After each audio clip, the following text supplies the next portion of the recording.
Peter, before we look forward, we'll look back. Since we met you last in when Davy Boland caught up with you in Maddenstown one morning, you've had a fantastic season with you and your yard. You had your first Cheltenham Festival winner, shortly followed by your first Grade 1 winner, and then went on and won the big Red Mills race in Punchestown. Fantastic few weeks. Yeah, look, it's been a brilliant back end to the year. To be honest, was kicked off the big dog winning one of the trial handicaps in Punchestown, and then from then on to go on to winning Cheltenham with Belfast Banter was unreal, and sure to back it up with a Grade 1 was class altogether.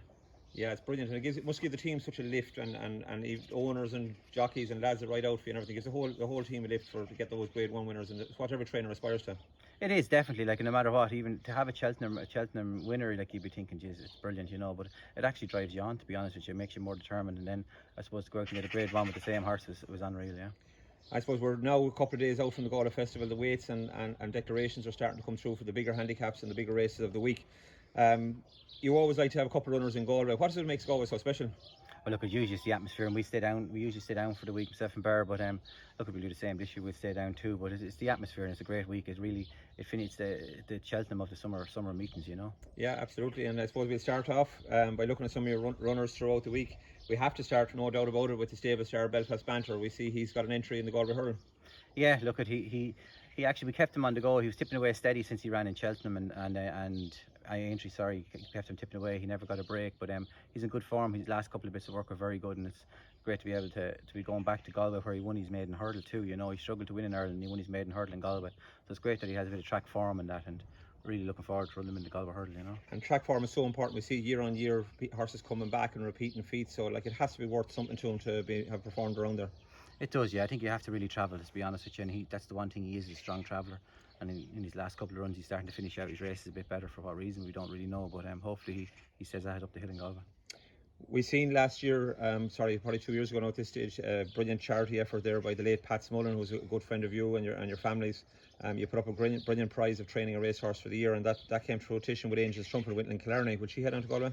Yeah, he will. Look, he won in Killarney. We ran him back in Roscommon. The ground was probably a bit too quick for him, and dropping back to 7 didn't really suit. So he'll have an entry in Galway. Hopefully he gets in, and look, at the ground is always plenty safe there for him. So he start off there, and it was fair play to Anthony and Mrs. Rogers for putting the horse forward to us, you know. So hopefully he could run a big race for the charity down there. And I'm sure the winning ways, and Orden will have a couple of entries down there during the week, none more so than Butterflysphere. She goes to the big mare's hurl, I think. Yeah, look, she'll be down at the very bottom in the mare's handicap. I think she'll run a big race, fast run race. It'll suit her. Paul Townend rode her the last day and said it didn't go quick enough for her. So it's one thing that you don't probably have a problem with in Galway. Usually to go a good gallop, and she stays at it well. So she'll go there and think she'll run a big race off bottom weight.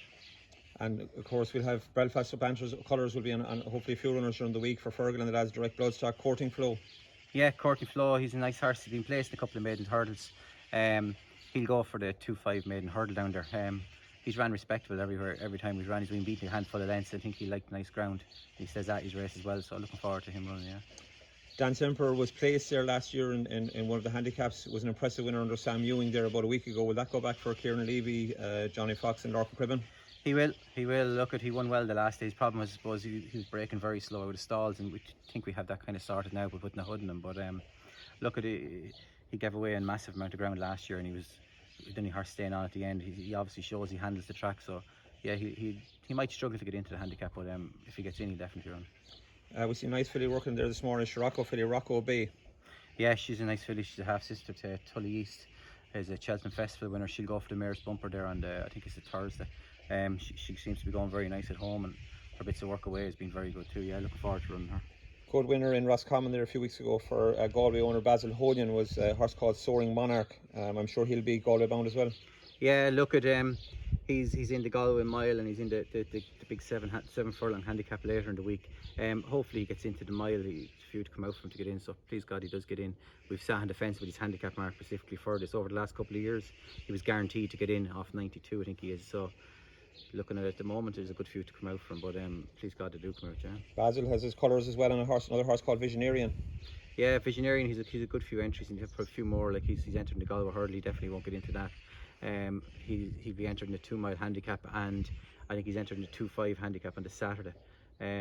We'll make our mind up closer to it where we're going, but the ground will probably determine. If it happens to be quick enough, we'll probably chance a 2-5 in him. If not, if the ground's a bit on the slow side, we'll probably run him over 2 mile.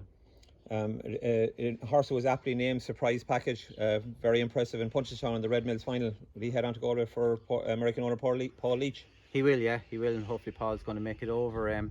Look at he's a cracking horse, to be honest with you. In the Red Mill series is a great thing, you know. It's a great stepping stone. Belfast Banter actually won one of the qualifiers as well. So look at, he's a nice horse. He'll have an entry in the listed race, and he'll have an entry in one of the winners, a novice race, I think it is. So he'll have a couple of entries there, and hopefully he'll run a nice race. Yeah, we've talked about a good lot of the national hunt horses. You had an impressive winner in Clarinet under Declan McDonough during the week there. Ballardo filly for Ballerini stud, Disco Boots.